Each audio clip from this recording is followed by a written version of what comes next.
Kung bago ka pa lang sa aking YouTube channel, please subscribe at i-hit ang notification bell para updated ka sa aking bagong videos.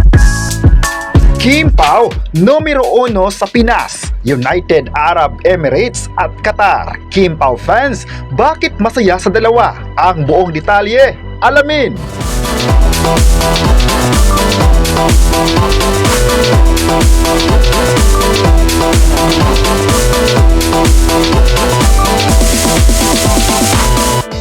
Hindi nagpakabog sina Kim Chiu at Paolo Abilino sa Kath Den Mathon na nasungkit din nila ang number 1 spot.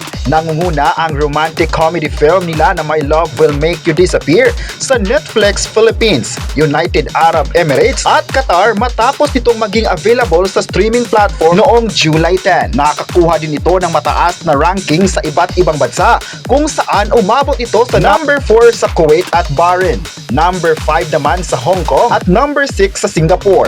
Kumita rin ang My Love Will Make You Disappear ng 173 billion sa worldwide screening nito.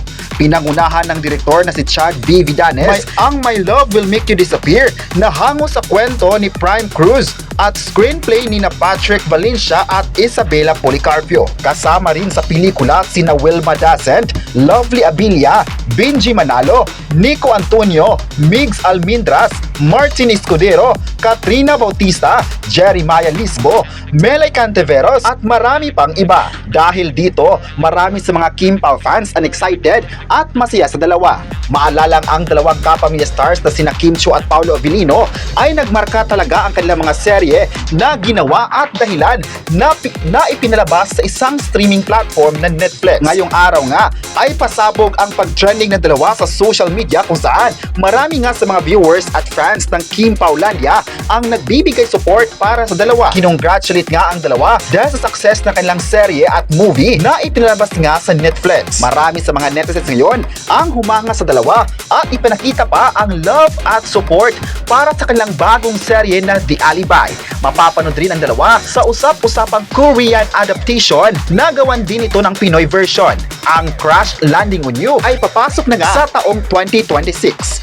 Yan ang dapat abangan mga presko sa mga bagong pasabog pa ng Kim Pao sa mundo ng showbiz. Marami sa ngayon ang proud sa dalawa dahil na rin sa ipinakitang galing ng dalawa sa mga proyekto nito. Marami nga sa mga fans ang naghihintay na sa bagong serye lang The Alibi na malapit na rin mapapanood sa Kapamilya Channel. Ipapalabas nga ang The Alibi sa Kapamilya Channel at ilang digital platform sa bansa at maging streaming din ito sa i1TFC kung saan marami din ang makakakita ng serye nila na proud ding mapapanood ng buong Kim Paulandia. Ngayong araw, July 17, 2025 ay marami sa mga netizens ang humanga dahil sa angking galing nito na ipinakita sa kanilang tambala at sa pasabong nga nila sa Netflix Philippines ay makikitang tinalbogan din nila ang ibang mga serye at series na ipinalabas din dito sa streaming platform. Inulan nga ng congratulatory message ang dalawa kung saan komento ng mga netizens ay believe sa kakayahan ng Kim Pao sa pagbubuo at pagbibigay ng inspirasyon para sa kanilang viewers. Kaya nga naging patok ito sa mga netizens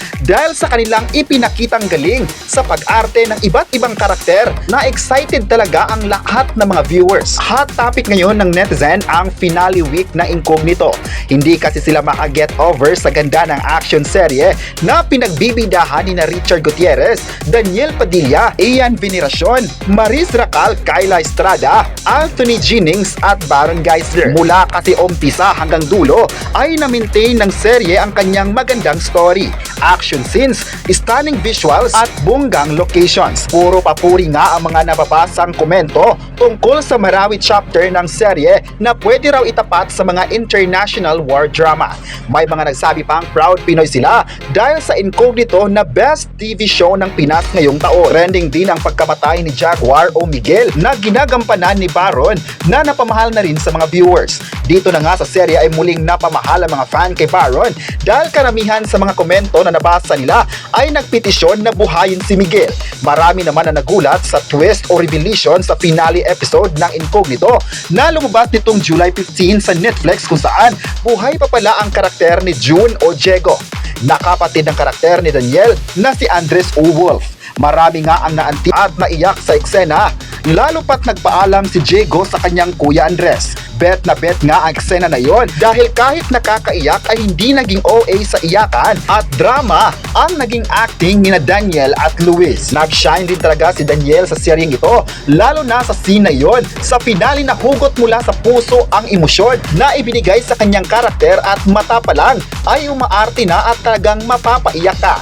Maliban sa drama ay napakita rin ang husay niya sa mga action scene na talaga namang nasa dugo na niya bilang isang Padilla. Gusto rin ng mga eksena ng pamamaalam ng karakter ni Richard na si GB o Shark kay Max o Eagle na papunta sa bansang USA para roon magpagaling.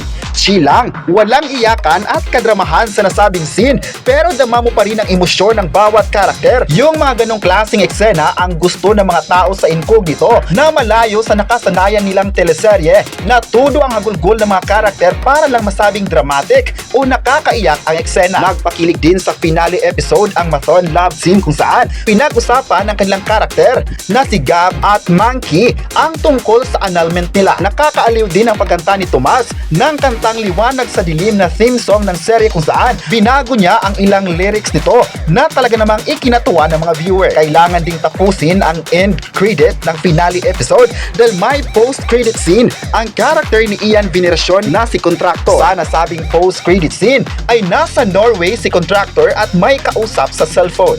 Tinawag niyang Snake ang kanyang kausap na hiningan din ng bagong sniper na kasing husay ng namayapang si Miguel.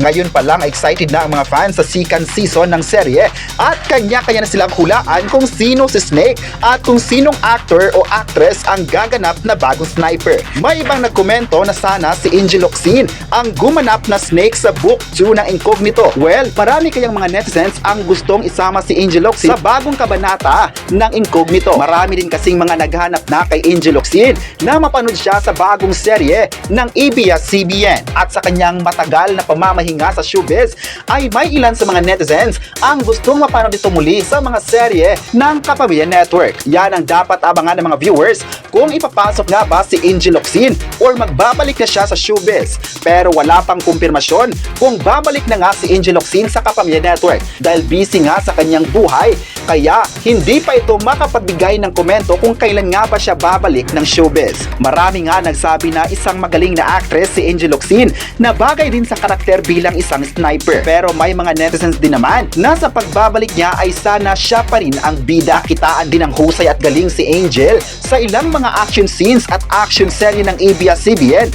na talaga namang tumatak sa mga viewers at maging sa mga fans ng Kapamilya Actress. May mga netizens pa nagsabing na-miss na talaga nila ang Kapamilya Actress para gumanap sa mga matitinding eksena na gawang ABS-CBN. Kayo, ano ang masabi nyo na sikat sa Qatar, United Arab Emirates at Pinas ang Kim Pao? I-comment na kung proud ba kayo sa Kim Pao at huwag kalimutang i-subscribe ang ating YouTube channel.